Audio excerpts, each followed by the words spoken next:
네, 중앙은행이 정하는 금리는 시장 금리의 잣대가 됩니다. 그래서 기준금리라고 하죠. 미 연준은 인플레와의 싸움에서 이겼다고 판단하고 기준금리를 낮추기 시작했는데요. 어찌된 일인지 시장 금리가 거꾸로 뛰고 있습니다. 미국의 10년 만기 국채 금리는 연 5%를 위협할 정도인데요. 글로벌 증시도 요동치고 있죠. 미 국채 금리 급등 어떤 파장을 불러올지 토론해 보겠습니다. 문남중 대신증권 리서치센터 수석연구위원 장재철 이코노미스트 나오셨습니다. 두 분 어서 오세요. 네, 안녕하십니까. 안녕하세요. 자, 먼 나라 미국의 국채 금리가 뛰면서 글로벌 시장을 뒤흔들고 있습니다. 지난 주말 미 10년물 국채 금리가 연 4.78%, 거의 발작적인 급등을 했다고 시장은 평가하는데 어제도 진정되지 않고 시장이 금리가 오른 것 같은데 문남중 위원님 어떻게 어제도 좀 더 뛰었습니까? 네, 최근에는 이 미국채 10년물 금리가 2023년도 10월 중순 정도에 4.99까지 올라갔다가 그 이후로 반락하는 모습들이 좀 기억이 나는데 지금 현재 모습이 그때 당시가 좀 연상될 정도로 동일한 상황이지 않나 생각을 하고 있고요. 최근 발표되고 있는 미국의 경제 지표, 특히 고용 호조와 또 물가의 경직성, 그리고 트럼프 취임을 앞두고 있기 때문에 트럼프 시기 때 관세부가는 무역 마찰을 일으키고 이로 인한 물가가 올라갈 수 있다라는 시장의 해석들이 만연하다 보니까 이를 지금 현재 미국의 장기 금리들이 반영을 하고 있는 상황인 것 같습니다. 네, 미국 경기가 고용 지표도 좋고 트럼프 취임에 따른 이 불확실성 때문에 지금 뛰고 있어서 2023년 10월을 연상케 한다. 그 당시 혹시 금리가 10년만 기준으로 연 5%를 넘었나요 그때도? 5%까지 거의 갔었죠. 거의 갔어요? 지금 말씀하신 4.99까지 갔어요. 이런 추세라면 혹시 어떻습니까? 이번에도 5%뛸 거다 뭐 어떤 이런 전망들이 많은데 지금 기세로 보면 시장 추세로 보면 어떻게 움직일 것 같아요? 예, 지금 미국 경제에 대한 전망과 연준의 그 앞으로의 행보를 예상해 보면 5%를 넘을 수 있는 개연성 충분히 있다고 생각을 합니다. 연성이 예. 있다. 왜냐하면 지금 지난주에도 나왔었지만 미국의 고용 시장이 생각보다 굉장히 탄탄합니다. 비농업 부분에 있어서의 고용 증가수가 예상보다 약 한 10만 개 이상 늘어났고요. 그리고 실업률도 좀 더 높아질 거로 예상을 했었는데 이게 다시 4.2에서 4.1로 내려왔고요. 4.1%는 어떻게 보면 4.0 얼마짜리를 반올림해서 4.1%예요. 그러니까 노동시장 상당히 강건하고 거기에 덧붙여서 그 미시간 대학교에서 그 조사하는 기대 인플레이션이라는 게 있습니다. 기대 인플레이션? 앞으로 1년 후와 5년 후의 기대 인플레이션이 어떻게 될 것인지 그 서베이를 하는데 이게 3.3%로 1년 인플레이션, 기대 인플레이션 같은 경우에는 그 전에는 2% 후반이었거든요. 그래서 0.5%포인트 이상 올라간 그런 상황이고 5년 인플레이션도 3.0에서 3.3으로 올라갔어요. 그래서 이러한 기대 인플레이션이 높아진다는 것은 장기 금리의 상승 요인으로 작용할 수 있거든요. 장기 금리가 기대 인플레이션과 실질 금리라의 합이라고 보면 실질 금리가 일정하다고 그럴 때 기대 인플레이션이 올라가게 되면 장기 금리가 올라갈 수가 있겠죠. 그래서 이러한 요인들을 보면 현재 지금 4.77%에서 5% 별로 안 남았잖아요. 별로 안 남았어요. 이제. 그래서 지금 보더라도 기대 인플레이션 자체가 30bp 올랐잖아요. 그러니까 이런 것들을 보면 5%의 그 돌파 가능성을 좀 열어놔야 되지 않나 이렇게 생각하고 있습니다. 그러네요. 근데 5%뛸 개연성이 있다. 기대 인플레이션이 좀 올라가고 있다. 그러니까 1년 후 인플레이션이 조금 뭔가 좀 진정되기보다는 쉽게 진정되지 않을 것 같다. 그러니까 금리가 높은 수준에서 계속 있을 것 같은데 뭐 5%라는 게 무슨 상징적인 건 아닙니다만 이제 5% 근접하니까요. 5%를 뛸 건가 안 뛸 건가가 괜히 시장에 좀 관심이 있는 것 같아요. 무슨 뭐 불과 0.2%포인트밖에 안 나왔습니다. 어떻게 보세요? 저는 5%를 상회하지 않을 수 있다는 쪽에 좀 의견을 좀 두고 있는데요.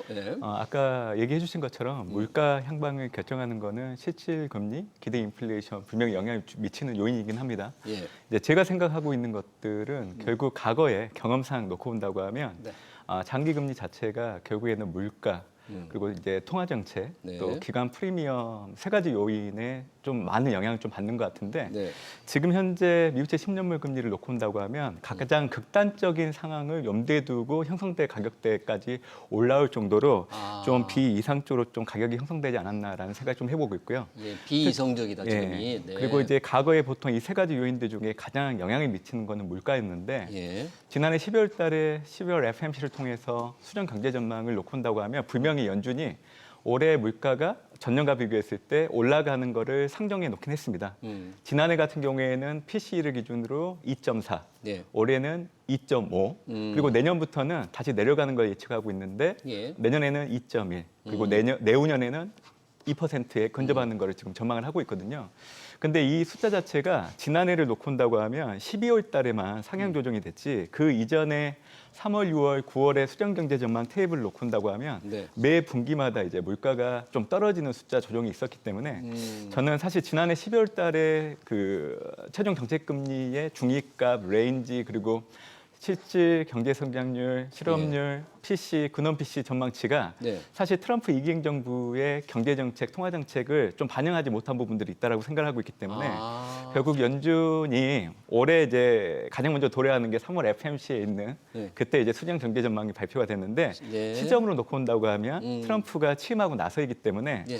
트럼프의 입김이 좀 반영된다고 하면 물가에 대한 전망들이 좀 하향 조정될 여지가 있지 않나. 그리고 그래서. 중요한 거는 네. 결국 연준조차도 지난해 올해 대비하면 최근 발표되고 있는 경제 지표를 반영해서 물가를 조금 올리긴 했었지만 사실 또 이 월간 물가 관련된 지표들이 또 전월 대비 좀 오름폭을 내려간다고 하면 숫자 조정을 좀 충분히 할 수 있는 여력은 좀 있거든요. 그래서 방향성을 놓고 본다고 하면 네. 미국의 장기 금리 자체는 아마 지금 시점, 그러니까 시장에서 너무 하자되는 이 시점이 가장 높은 수준이지 않을까 생각을 하고 있고요. 저는 예, 오히려 현재가 가장 네네. 높은 시점이다. 트럼프가 침을 하게 된다고 하면 오히려 반락되는 모습들도 나타나지 않을까 생각을 하고 있습니다. 네, 그러네요. 현재의 시장 금리가 이렇게 뛰는 거는 물가가 금리가 뛸 수 있는 여러 가지 상정 사안들 중에서 가장 안 좋은 거를 최고조로 생각했을 때 이런 거니까 이제 트럼프 취임 이후에 조금 안정이 될 수도 있겠다는 게 우리 문남중 위원의 판단이시고요. 그렇다면 사실 지금 과연 트럼프 행정부가 이제 불과 일주일도 남지 않았어요. 어떤 정책이 나올지 선거 공약대로 보면 예상은 할 수 있는데 과연 예상대로 실행을 할지 안 할지는 모르잖아요. 물가, 즉 인플레에 영향을 줄 변수들은 지금 뭐 얘기가 조금 달라지는 게 있습니까? 아니면 어떻게 예상을 해봐야 될까요? 지금 시점에서. 지금 앞에서 좀 말씀해 주셨을 때 인플레이션이 궁극적으로는 좀 둔화될 수 있다라는 네. 그런 평가를 할 수도 있지만은 사실은 지금 지난 4분기 미국 경제 성장률이 전기 대비 연율로 2.5% 정도 예상하고 있어요. 예. 그리고 물론 그 전에 3%보다는 둔화되지만 잠재 성장률을 크게 상회하는 것이고요. 그리고 우리가 지난 12월 달과 1월 초에 생각했던 거와는 다르게 네.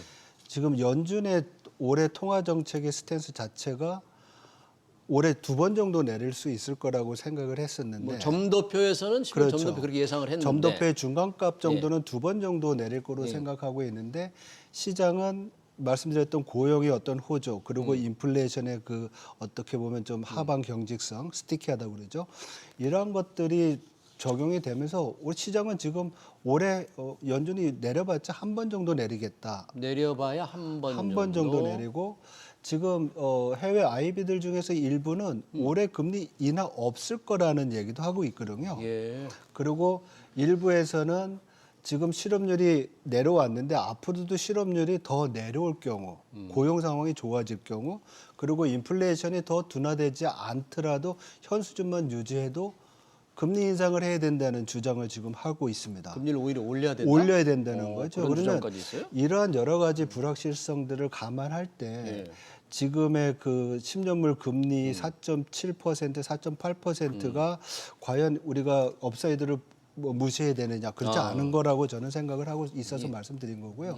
두 번째로는 지금 질문 주신 대로 트럼프의 여러 가지 정책들 있지 않습니까? 대표적으로 취임하는 날 이민 정책과 아마 관세에 대해서 관세. 분명히 얘기를 할 건데 이 두 가지만 놓고 보래도 이게 인플레이션 상승 요인입니다. 그래서 JP 모건 같은 경우에는 이 두 가지 정도가 미국의 물가 상승률을 0.3%포인트 올려줄 거로 생각을 합니다. 그렇지만 JP 모건은 기본적으로 물가가 둔화되고 있는 상황에서 이 정도 올라가는 거는 물가에 큰 불안은 안 될 것이라는 평가는 하고 있지만 예. 어쨌든 물가의 상승 압력으로 작용하고 있는 것이고요. 두 번째로는 올해 말에 시작될 감세 있지 않습니까? 네, 감세안이 연장이 되면 예. 이것 또한 내년부터의 물가 압력으로 작용할 수가 있죠. 왜냐하면 예. 감세가 되면 아무래도 경기 활성화가 되잖아요. 예.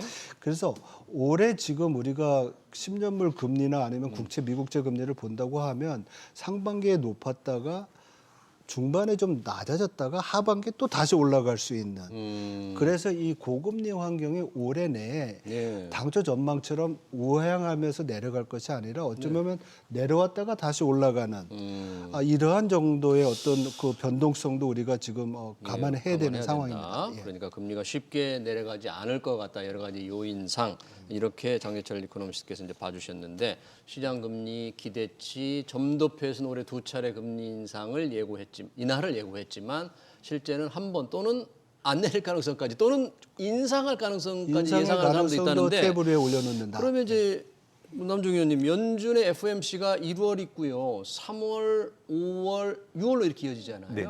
이번 1월은 그럼 당연히 금리 못 내리겠네요. 어떻게 보십니까? 네, 못 내릴 확률이 훨씬 더 큰 상황이라고 보고는 있는데 네. 저는 이제 올해 같은 경우에는 연준이 올해 몇 차례 금리 인하하는지 여부가 중요하기보다는 저는 그 기조가 계속 유지될 수 있다라는 얘기를 좀 해주는 게 더 중요하지 않나라고 생각을 해요. 인하 기조가 네, 계속 유지될 수 있다. 왜냐하면 사실 지금은 연준이 금리 인하 사이클에 들어갔기 때문에 네. 그 얘기는 한편으로 이렇게 생각해 볼 수 있는 거예요. 네. 연준조차도 이제는 통화 정책을 결정할 때 물가가 그렇게 고려를 해볼 만한 그런 대상이 아니라는 것을 반증해 줄 수 있거든요. 그래요. 예, 네, 물가를 많이 중시하지만 네. 제가 이 얘기를 해드릴 이유는 네. 사실 지금 미국채 10년물 금리가 심지역 저항선인 5%까지 올라왔던 그 바탕을 놓고 온다고 하면 예. 결국 이 물가를 바라보는 그 투자자들의 눈높이가 너무 높지 않나라는 생각을 항상 하고 있습니다.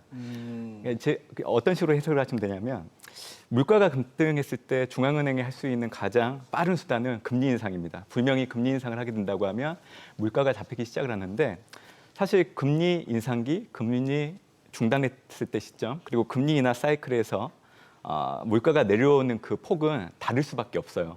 그러니까 지금은 금리 인하기에 접어들었고 예. 지난해 하반기 때 저점을 형성했을 때 그 수준은 사실 연준이 생각하고 있는 물가 안정 목표 2%에 아주 근접하진 않았지만 그래도 2.5% 아래까지 내려간 상황이기 때문에 과거 팬데믹 이후로 물가가 가장 높았을 때 대비하면 상당폭 많이 내려와 있는 상황이거든요. 그러니까 디스인플레이션 기조는 올해도 계속 유지되는데 시장의 눈높이가 하향 조정된다고 하면 네. 사실 연준의 금리 인하 횟수에 대해서 그렇게 보수적으로 할 이유는 없다라고 생각을 하지만 예. 지난해 1분기를 놓고 온다고 하면 사실 그때도 물가가 전월보다 좀 오름폭이 나타나니까 연준의 금리 인하 시점이 9월로 늦춰질 수 있다라는 그 요인이 미국채 10년물 금리가 4.7까지 올라가고 금융시장 혼란의 바탕이 됐던 사례가 있습니다. 그래서 예. 저는 올해 같은 경우에도 이 투자자들이 물가를 바라보는 인식이 좀 달라진다고 하면 네. 연준의 금리 인하 횟수 분명히 중요하긴 하지만 네. 연준조차도 금리 인하 기조가 앞으로 계속 이어질 수 있다라는 그런 뉘앙스 자체로만으로도 사실 금융시장 안정을 도모할 여지는 있다라고 생각을 하고 있고 예. 아마 트럼프가 취임을 하게 된다고 하면 분명히 트럼프 입김이 반영되면서 빠르면 1월 달, 늦어져도 3월 달에는 이를 반영한 연준의 어떤 생각들이 시장에 좀 전파될 여지도 있다라고 생각하고 있습니다. 트럼프 취임에 따른 트럼프 정책이 과연 연준의 통화 정책, 금리 결정에 이제 어떻게 반영될지는 이제 1월 그리고 3월이죠. 네네. 네, 반영이 될 수 있다 그런 거잖아요. 네네. 그게 이제 어떻게 반영될지는 한번 지켜봐야 될 것 같은데 현재의 시장 금리, 현재는 10년물 국채 금리 5%를 위협하는데 시장의 전망대로 금리가 떨어지지 않는다. 떨어져봤자 한 번 정도 떨어진다. 이래 되면 이 자산 시장에도 영향을 많이 미칠 것 같은데 이런 경우에는 어떻게 증시 같은 데는 어떤 영향을 주게 될 것으로 봐야 합니까? 우리가? 일단 저희들이 증권과 채권을 놓고 본다 그러면 금리가 많이 올라가게 되면 채권 가격이 떨어지는 거잖아요. 그러니까 네. 채권의 매수 시점이라고 볼 수 있고 채권. 일부에서는 금리가 계속 올라가고 있는 상황이니까 이제부터 좀 포지션을 좀 늘려서 채권을 좀 많이 담아놓자. 왜냐면 어차피 내려갈 거니까 네. 이런 전망이 많았지 않았습니까? 근데 지금 올해 들어와가지고 채권 시장 보니까 금리가 오히려 이제 올라가고 있는 상황이고, 그리고 여러 가지 정황상을 봤을 때 기존에 생각했던 것보다 장기 금리의 하락폭이 크지 않을 수 있다라는 또 우려가 있지 않습니까? 네. 그만큼 채권의 가격의 어떤 상승폭이 제약받을 수 있다는 거잖아요. 그래서 채권에 대한 투자 매력도가 과거보다 좀 떨어진 거 아닌가 이런 생각이 들고요. 두 채권 투자 번째로는 매력도 떨어져 금리 있고. 자체가 높아진다고 하면 네. 실물 경제에 굉장히 부담이 되죠. 앞에서도 지적하셨지만 소비와 투자, 결국 우리 기업들의 상품의 어떤 뭐 판매라고 그럴까요? 그리고 투자할 때 투자를 못하게 되는 부분, 결국 생산성이 떨어지는 부분, 복합적으로 본다고 하면 주식시장에서 주가에 이게 반영이 될 거고요. 네. 이것이 주가가 미래 현금 흐름의 할인 가치잖아요. 예. 그리고 미래 현금 흐름이 줄 수 있는 거죠. 수익이 줄 수 있으니까 주식시장에도 상당히 부담이 될 수 있고요. 예. 이게 또 지금 우려되는 것 중에 하나는 일부에서는 달러 강세에 미국채 금리가 고금리가 되니까 신흥시장에 이제 부담이 될 수 있다는 얘기를 많이 하잖아요. 네. 신흥시장 중에서 외화 부채가 있는, 특히 달러 부채가 있는 국가들 같은 경우에는 달러 강세에다가 고금리니까 이런 부분이 있는, 그래서 이게 전반적으로 자산시장뿐만 아니라 글로벌 금융시장에도 부담이 되는 요인이 될 수가 있다는 점이 좀 예. 주목할 그러네요. 글로벌 전체주 시장 강달러에다가 금리가 높은 수준이 유지된다면 외화 빚을 많이 갖고 있는 신흥 시장 조금 부담이 있을 것이다. 우리 문남중 의원께는 이제 증시에 만약에 현재 금리가 좀 한 차례 정도 떨어진다고 하더라도 여튼장 높은 수준 시장 금리가 조금 이어진다고 하면 이건 주로 기술주들의 조금 영향이 있습니까? 증시 전체로나 업종으로 혹시 본다면? 아무래도 기술주가 가장 큰 타격을 받을 여지는 있다라고 기술주가? 생각을 하는데요. 제가 2023년도 10월 말부터 네. 미국 증시가 지금의 상승 궤도를 계속 유지하고 있는데 그 발단을 놓고 본다고 하면 정책금리에 부합하는 소비자 물가, 그리고 일정 시점 이후로는 정책금리를 하회하는 소비자 물가, 그러니까 실질 정책금리가 플러스로 바뀌면서 미국 증시 역시 상승 추세를 좀 이어왔던 상황입니다. 사실 올해도 실질 정책 금리가 플러스 국면이 계속 이어질 걸로 좀 보고 있기 때문에 예. 지금처럼 뭐 장기 금리들이 일시적으로 오르거나 내려갈 때 그 변동성을 반영하면서 일시적인 변동성을 커질 여지는 있지만 예. 그 기조가 계속되고 있기 때문에 저는 올해 역시 이런 성장주, 특히 기술주 중심의 미국 증시는 계속 올라갈 여지는 있다라고 보고 있는데 그 근간은 실질 정책 금리가 플러스로 유지되는 부분들. 실질 정책 금리가 플러스로 되는 부분. 유지되고 저희들 있는 그래프를 봤습니다만은 조금 얇게 나와서 구분이 안 되는데 네네. 언제부터 오르기 시작했어요? 실질 정책 금리가? 2022년도부터 정책 금리의 소비자 물가가 부합을 하기 시작을 했고 예. 그 이후부터는 이제 정책 금리보다 소비자 물가가 내려가기 시작을 했기 때문에 예. 지금 보시는 차트를 보시면 예. 저점을 형성하고 상승하기 시작하는 그 구간을 좀 보시면 될 것 같고요. 네, 2022년 좀 지난 말부터 그런가요? 네네네. 네. 그리고 이제 아래 보시면 이제 S&P 500 지수를 동일하게 그려놓은 건데 S&P 500 지수가 저점을 형성하고 올라가기 시작하는 그 궤적을 놓고 본다고 하더라도 예. 실질 정책 금리가 플러스로 바뀌는 그 시점에 상승 강도가 훨씬 더 높아지는 부분들이 나타났죠. 그래서 저는 등락 여부도 상당히 중요하긴 하지만 현재로서는 실질 정책 금리가 플러스로 유지되는 부분들 중요하다 얘기해드리고 있고 또 하나는 지금은 실질 정책 금리와 실질 중립 금리를 비교를 해봤을 때 실질 중립금리보다 실질 정책금리가 높은 구간이 일정 기간 계속 이어지고 있는 상황이라서 만약에 올해 연준이 금리 인하를 단행하지 않는다라고 하면 올해부터는 좀 미국 가계 소비 역시 전년과 비교했을 때 좀 상당폭 둔화될 여지는 있다라고 생각하거든요. 예. 왜냐하면 이제 초과 저축액이 제가 가지고 있는 모델로 보면 올해부터 좀 소진될 여지가 있다라고 보고 있기 때문에 그래서 만약에 올해 연준이 금리 인하를 하지 않고 오히려 금리 인상을 하게 된다고 하면 거기에 따른 후폭풍이 미국의 소비 쪽에서 나타날 여지가 있다라고 보고 있기 때문에 지금 현재 정책금리 4.5를 놓고 온다고 하면 예. 연준이 제시하고 있는 중립금리 3.0보다 큰 폭으로 상회를 하고 있기 때문에 사실은 제약적인 투자 환경이 만들어지고 있다라고 보시면 됩니다. 현재 상황이. 예. 예. 사실 뭐 정책적인 수단은 안 해도 물가는 방향성을 놓고 봤을 때 내려가는 그 방향성 계속 유지될 수 있는데 예. 이런 여건이기 때문에 그래서 저는 지금의 국면이라고 하면 사실 증시 역시 그 기조는 크게 바뀌지 않을 걸로 예상을 하고 예, 있습니다. 실질 정책 금리의 지금 우상향 플러스 상태의 기조가 좀 이어진다. 네네. 그래서 그 힘으로 기술주들이 그래도 올 한 해 괜찮을 수 있을 것 네네. 같다는 네. 일반적인 전망이신데 만약에 금리가 계속 높은 상태로 유지된다면 타격은 또 기술주가 받을 수 있다는 뭐 그런 거니까 이게 참 시장이 어떻게 반응할지 좀 지켜봐야 되겠네요. 지금으로 전망이 조금. 뭐 저는 주식 시장을 이렇게 막 지금 우리 문 의원님처럼 열심히 보지는 않지만은 기술주라는 그 자체는 사실은 미래에 대한 현금 흐름이 엄청 기대가 큰 섹터잖아요. 그렇죠. 그러니까 그 흐름에 대해서 그걸 현재 가치를 하려면 예. 금리가 높으면 안 되겠죠. 예, 기본적으로. 그래서 아까 말씀드렸던 할인율을 말씀드린 예. 거고요. 앞에서 되게 좋은 지적해 주셨어요. 그러니까 지금의 정책 금리가 예. 미국의 적정하다고 생각하는 적정금리 수준, 그게 중립금리라고 중립금리라고 아까 말씀하셨죠. 예, 그것보다 높으니까 이거 굉장히 이제 긴축적인 영역에 있어서 소비와 투자가 제약을 받을 것이다. 이런 전망은 상당히 설득력이 있습니다. 그렇지만 지금 미국 경제에서 이번 12월 달 고용 지표를 보면서 확인할 수 있는 것은 네. 정책 금리가 그만큼 제약적인 상황 내에서도 일자리 수가 20만 개 이상씩 늘어나고 있다는 거예요. 네. 물론 노동시장이 완만하게 지금 좀 냉각이 되는 그런 지표들은 여러 가지가 있습니다. 뭐 네. 빈일자리 수가 실업자 대비 과거에는 1.3배였는데 지금 1.1배로 많이 줄었다. 뭐 이런 여러 통계들도 있거든요. 그렇지만은 미국 경제가 지난 4분기에 2% 이상의 성장을 하고 예. 그리고 고용 시장이 좋다는 얘기는 어떻게 보면 미국 경제의 펀더멘탈이 저희들이 추정하고 있는 중립금리 수준보다 더 높은 금리도 잘 견딜 수 있다라는 가정을 주는 것이고요. 네. 그게 아마도 시장 내에서 아니면 연준이 그 통화 정책을 결정하는 그 반응 함수 내에서 인플레이션이 생각보다 높을 수 있는 가능성을 계속 얘기를 하는 거죠. 예. 그것이 연준의 정책 금리 앞으로의 패스를 과거보다 더 많이 내려가는 것이 아니라 네. 좀 기울기를 평편하게 덜 내릴 수 있는 근거가 되지 않나 이렇게 생각을 합니다. 네, 미국의 고용 상황, 경제 상황이 생각보다 좋기 때문에 인플레나 이런 걸 자극하지 않는 3% 중립금리를 견딜만 할 정도로 미국 경제가 괜찮다. 예. 그렇죠. 그렇게 보기 때문에 이제 통화 정책을 결정할 때 그런 게 가만히 되지 않겠느냐는 말씀을 해주셨습니다. 자, 미 연준이 금리를 1월에 내릴까 안 내릴까 그에 앞서서 열리는 게 한국은행 금통입니다. 16일 예정돼 있어요.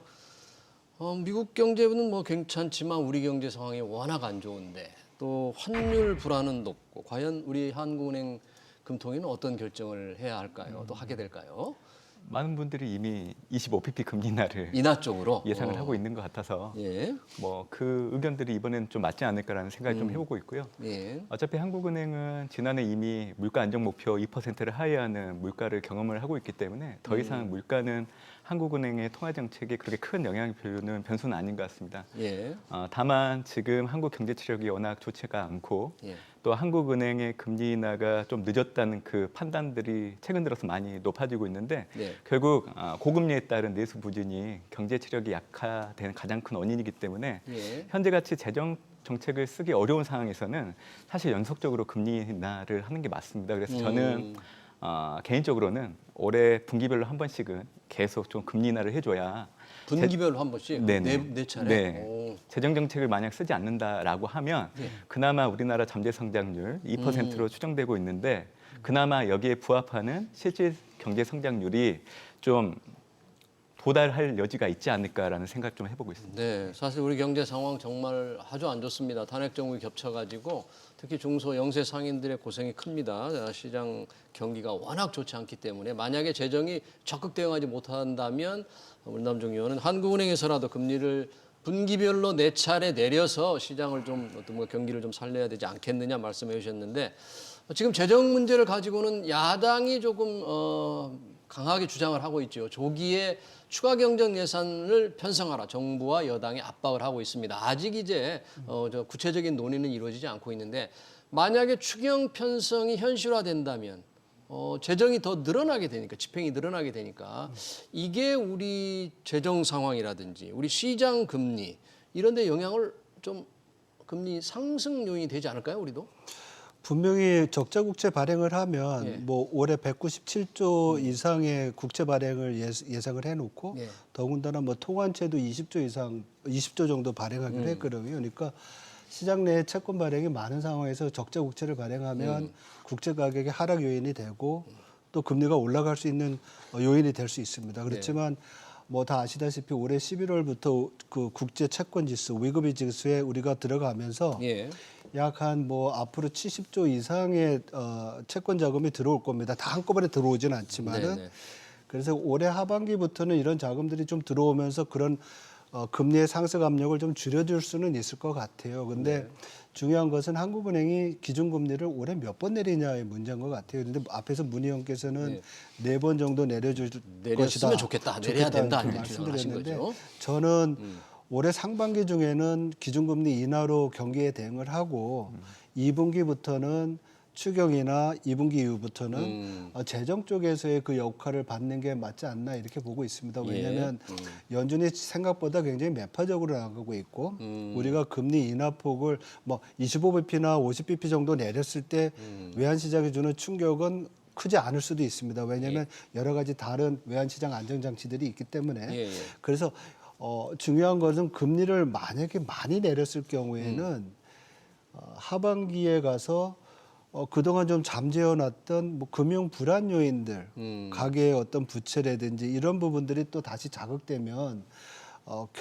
재정이 들어가는 상황에서 그런 것까지 생기면 경제 운영하는데 불안 요인이 될 것 같아서 금리는 상반기 중에 기준금리는 그리고 재정은 하반기 중에 역할 분담을 나누는 게 낫지 않나 이런 생각을 좀 해봤습니다. 네, 재정과 한은의 통화 정책 면에서 경기 부양을 좀 역할 분담이 필요하다는데 한국의 금리 결정에 지금 여러 가지 경기 상황이 안 좋으면 내려야 되지만 좀 걱정하는 게 변수가 외환 시장입니다. 외환 시장 말씀을 해주셨는데 원달러 환율이 상승 압박이 될 텐데 원달러 환율이 크게 급등을 하면 정부가 좀 개입을 할 텐데 이게 개입하는 수단 중에 국민연금이 굉장히 역할이 크다 이런 얘기가 있던데요. 국민연금이 어떻게 지금 이렇게 외환 시장에 개입하는 역할을 하고 있나요?